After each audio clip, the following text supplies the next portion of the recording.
Back. PR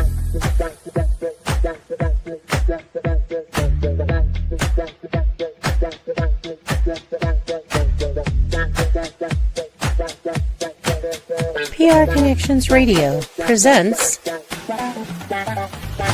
This episode of Thinking Into Results is brought to you by Classy Communications PR and Advertising. Classy Communications provides public relations and marketing solutions for businesses, professionals, and nonprofit organizations. They can deliver the true meaning of your business with press releases, social media marketing, web development, email marketing, book publishing, and much more. Wherever your potential clients are, they can help you connect with them. Visit classycommunications.net to learn more about their suite of services that can help your business stand out from the rest. Classy Communications is your solution for business success.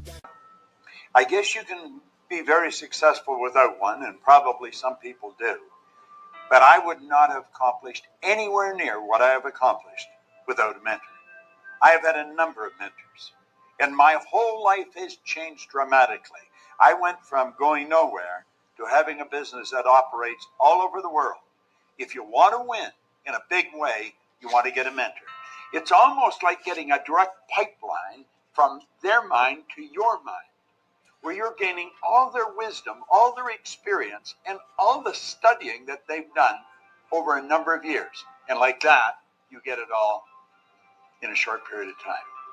Are mentors important? Well, I'm going to tell you, mentors literally changed the course of my life. Let's take a look at what Thinking Into Results is and what it could do for you, how it came about. You see, my life had changed dramatically. I went from earning nothing to earning over $1 million a year. And I was sitting one day and I was thinking, how did all this happen?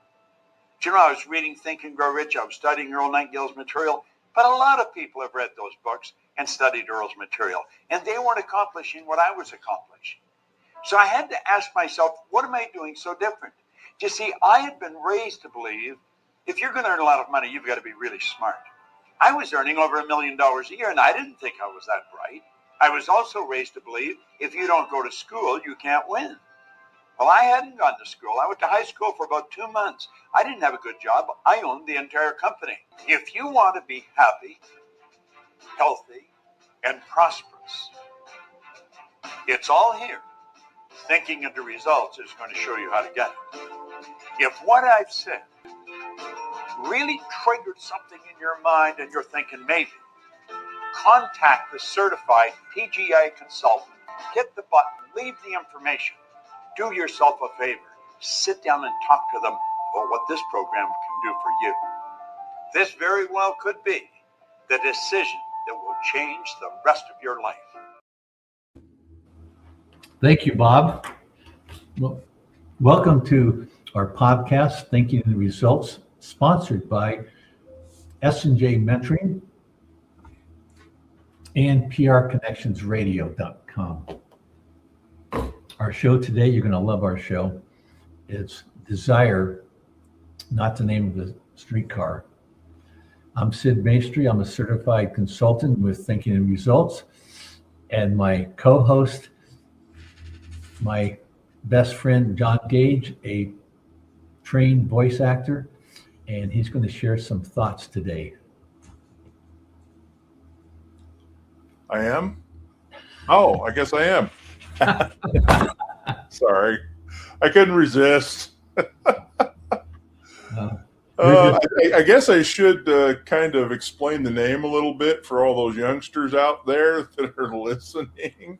Because I just when I created the name, I was like, I thought it was clever, but I just realized I'm 60. So, and I haven't seen the movie in about 40 years, but Marlon Brando made a movie called A Streetcar Named Desire. So that's kind of where the pun comes from for the name.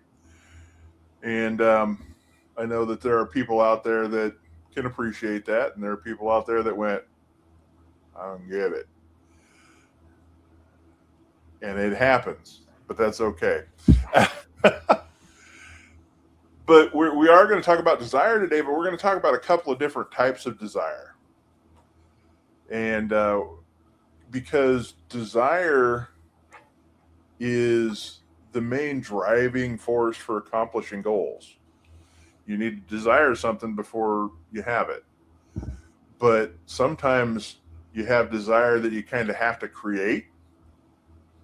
So kind of artificially. And then you've got desire that's just kind of organic and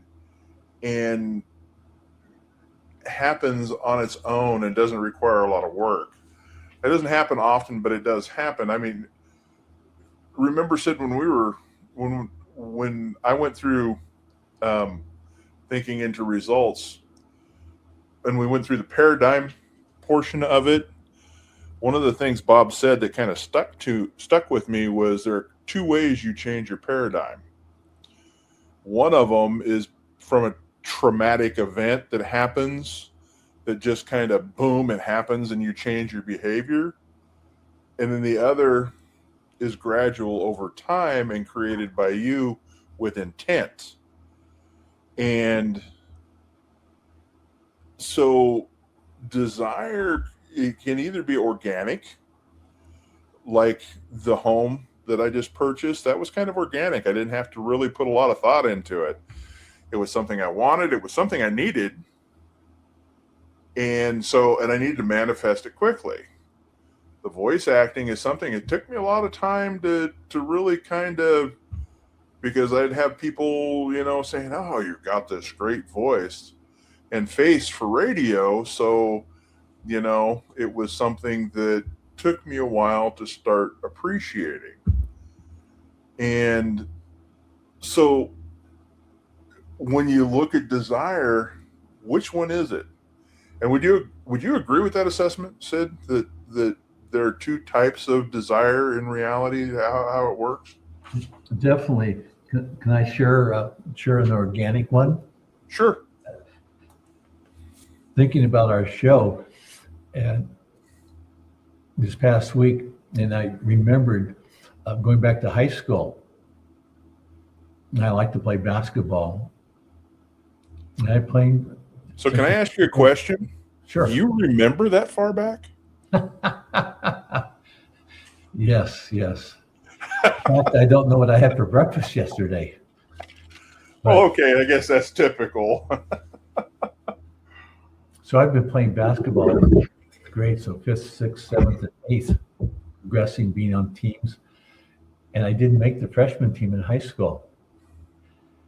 And I knew I was better than some of the people that made it. And that was how many centuries ago? Well, do you guys want to hear? Decades ago. Yes. And that spring, after in my freshman year, I would go at a neighbor with a basket, and I would spend an hour or two, Monday through Thursday, all through the spring, shooting basketballs. And in the fall, as a sophomore, I made the B team, and 15 months later, I was a starter on the varsity because I didn't stop. I didn't stop working out once I started playing on a team, and it never occurred to me not to be practicing. And haven't you? I mean, don't you still shoot? Well, that's enough. Thank you, John. In your hundreds. I mean, 80s. Yeah, actually, because it's been, or maybe it's been a while, but I know you just recently, not that long ago, you were actually shooting hoops, which is honestly admirable. I really think that's great. Thank you, John. Not to take up a lot of time, but I was a 90% free throw shooter since I was 15. And I played in college, I played in the service, I played with the adult leagues up till when I was 50. And at some point in my 50s, without looking at the pros, I thought, well, how good am I? And I went and shot 100 free throws 100 times over maybe a year and a half at a gym that opened at 5 a.m. and I could go in by myself and shoot. And I'd shoot by myself. I'd go get the ball, come back and set up again. And so, keep all so the what numbers. is what's a 90% free throw shooter? Got to slow down now because I talk too fast sometimes. Yeah, that's making 90% of your shots. Okay. The pros, like Steph Curry, 92%. Of course, they're pros.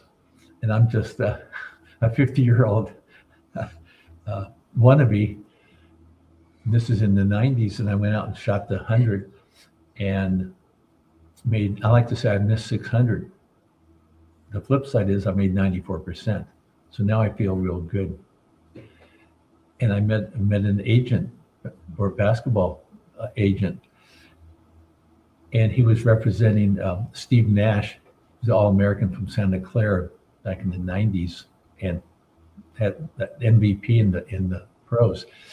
And he was a guard, great shooter. And the agent asked me, could I help Steve? And I made $1 million mistake. I said, I already knew he was shooting 90. He said, I don't think so. And I'm telling John, it occurred to me later, well, I don't know, let's find out.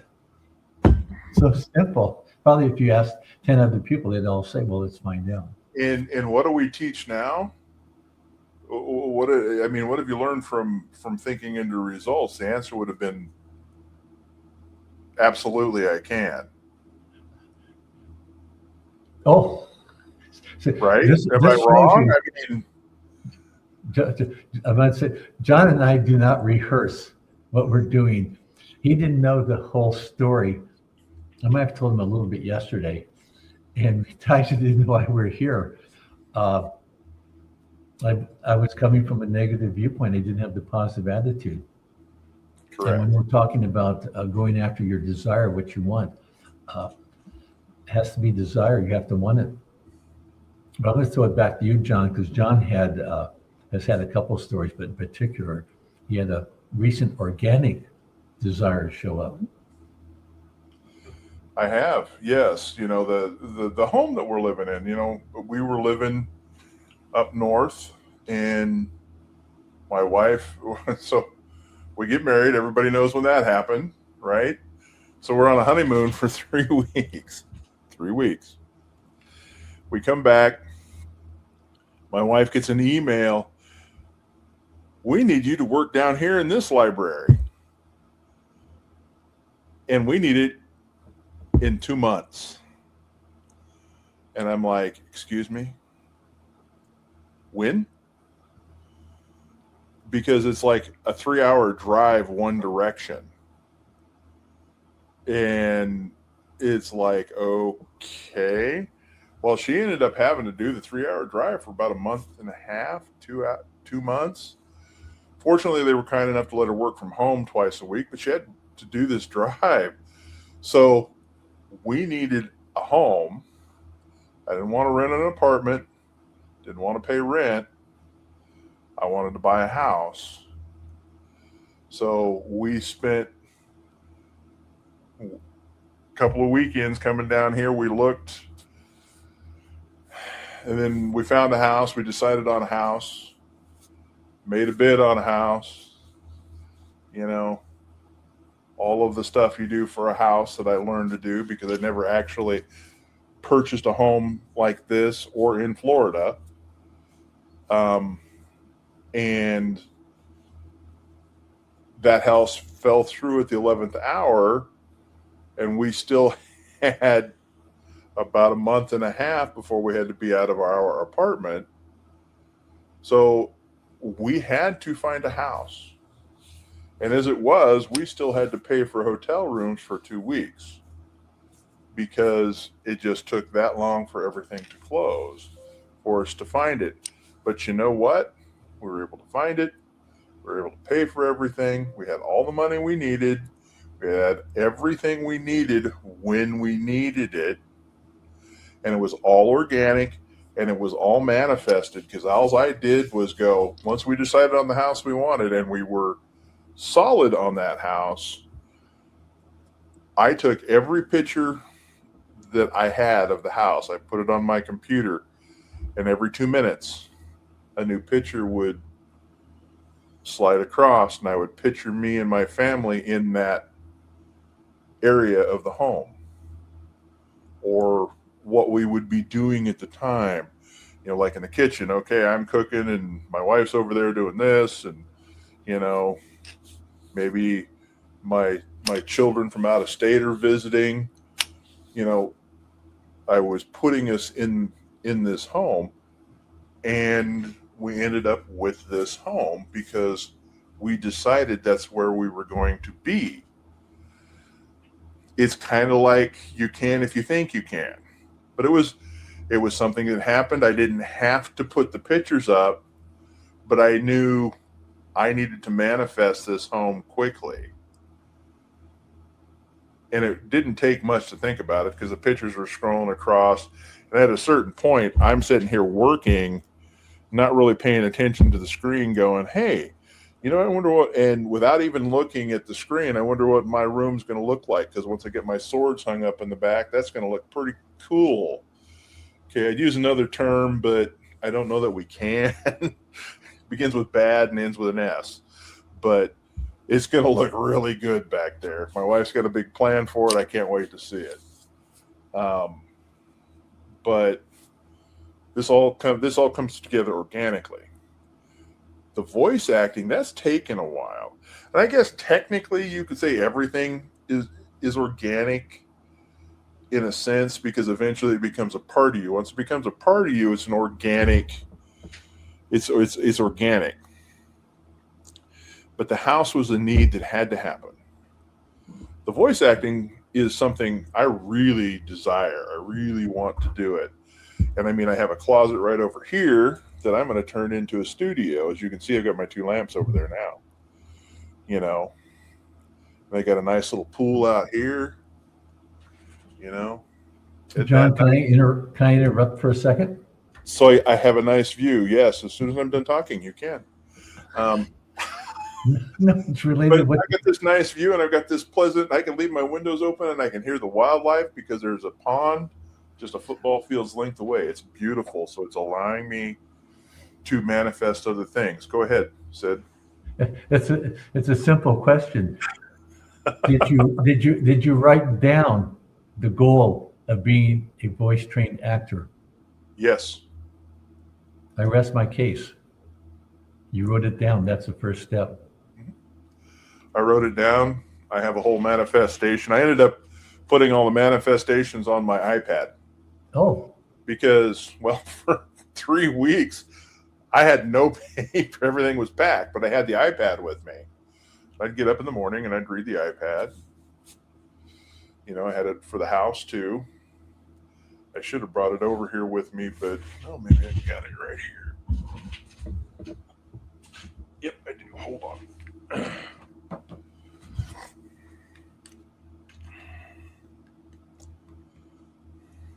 Just so I can.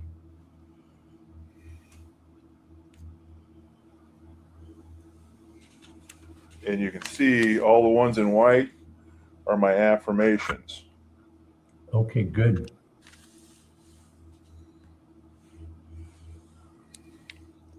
I don't know how clearly you can read that, but you can handwrite everything on an iPad, and I prefer to handwrite it because it gives you, but so it's all written out here. And this is where I read my affirmations. So yes, they're all written out. They're all on my iPad. And yes, it is the first step. It is what it takes. You know, there is repetitiveness to this, and there has to be. If you don't have the repetitiveness, just checking the time real quick. If you don't have the repetitiveness, it's not gonna. You've got to convince that subconscious that it's real. Once the subconscious believes it's real, it's going to find what it needs to make it real. I have. Go ahead. I have another one of our stories between organic. Real quick, like I have a little book, a spiritual book, that I wrote it out by hand It wasn't real big, but it still took me six months, 30 minutes a day after breakfast, handwriting this book out. And did it a second time. And someone asked me, why did you do that? He said, it never occurred to me not to do it, which would be another organic experience. But the one that Well, and part of that is, like I said before, once you start doing this, all of it becomes organic eventually, because it becomes part of you. Once it becomes part of you, it becomes organic. Well, I have an example in high school. Again, going back, the San Francisco Giants had moved to San Francisco. I'm in the Bay Area, and I really like numbers, and I wanted to be a statistician. Well, of course, I didn't have a coach. I didn't have a mentor. I never told my parents, a teacher. I never told anybody that's what I wanted to do. And gradually, after a few years, I totally forgot about it. Then when I'm in my 30s, I find Think and Grow Rich by Napoleon Hill, which is the foundation of thinking and results. And the first chapter is desire. I read the whole book, but I was stuck on desire because it talked about a burning desire. And it's fun to say. I'm sorry? And it's fun to say. Yes, burning. And I did not know how to create a burning desire. I didn't know it was already happening organically, which we'd like to say, when I was trying to do something. So I was going to say something smart, like, at least you didn't try to light it on fire with a match. Oh. But I decided not to say that. Well, thank you. You're so kind. I didn't know how to create a burning desire till I met Bob Proctor 15 years ago. It was happening sometimes, and other times you have an idea, you have a want, you could call it a desire, it's a dream. If you don't take action, it is a dream. And often we don't take action because we don't believe we can do it, which is something we're going to talk about next week, John. Well, yeah, and I don't believe, because my kids growing up, I always told them, but every time they would say, I can't do that, I'm like, you're right. And when they say, I can do that, you're right. And, after they get older, they're like, why do you say that? Because if you believe you can, you can. If you believe you can't, you can't. It's that simple. And as human beings, we attach all these labels to everything. And I think sometimes we overcomplicate things to the point, on a serious note. And I think you'll agree with me on this, that we overcomplicate things that are actually quite simple if we really sit back and think about it. I know that's kind of a pun on the book, but it's the truth. It's 100% the truth. Think about these things and you'll go, it's a lot easier than you think. It's getting close to time to close. Was there anything else you wanted to add, Sid, before I finish up some thoughts here? Yes, it has to do with how we write the goal out. And John has it, and this is what we teach. I'm so happy and grateful now that. And then your what follows that is what your goal is.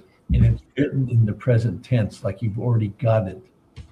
And through repetition, you're programming your subconscious that you're going to get it. And would you like me to just read my voice acting goal out loud?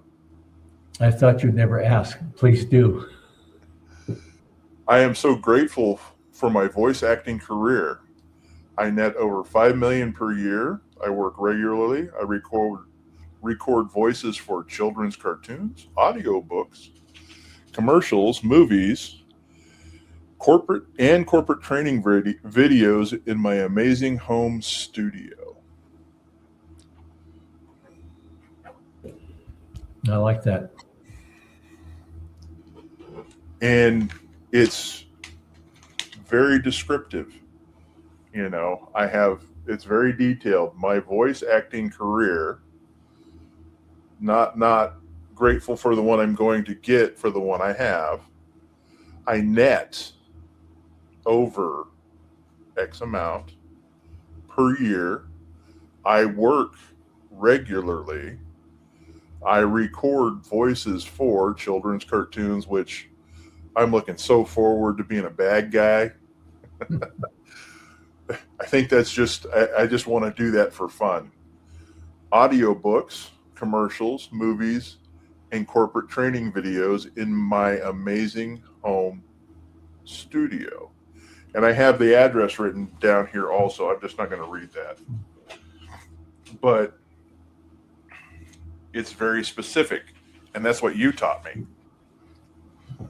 You're a good student. I want to go back to the affirmation. I'm so happy and grateful now that, and you've got your goal. Mm-hmm. My suggestion, or I could say I recommend, that you write that out 100 times. And as you're writing it out, you're speaking it. So you're listening, so you're hearing it, and you see it, and you're touching your pen. So that's 3 of the 5 senses. Right. While you write it out 100 times. Then you record it 100 times. And now you've got it on your phone, and you can listen to it multiple times a day. Mm-hmm. And if you really want to get not serious, let's say the quintessential way to write out the 100 is, we already know we're going to touch it, we can see it, we can hear it because we're speaking. Then we get a candle or whatever that's scented. So now you've got something that you get to smell, and then you've got your favorite beverage. So now you're tasting something. So you got all 5 working for you when you're working with your affirmations. Speaking of favorite beverage. Yes.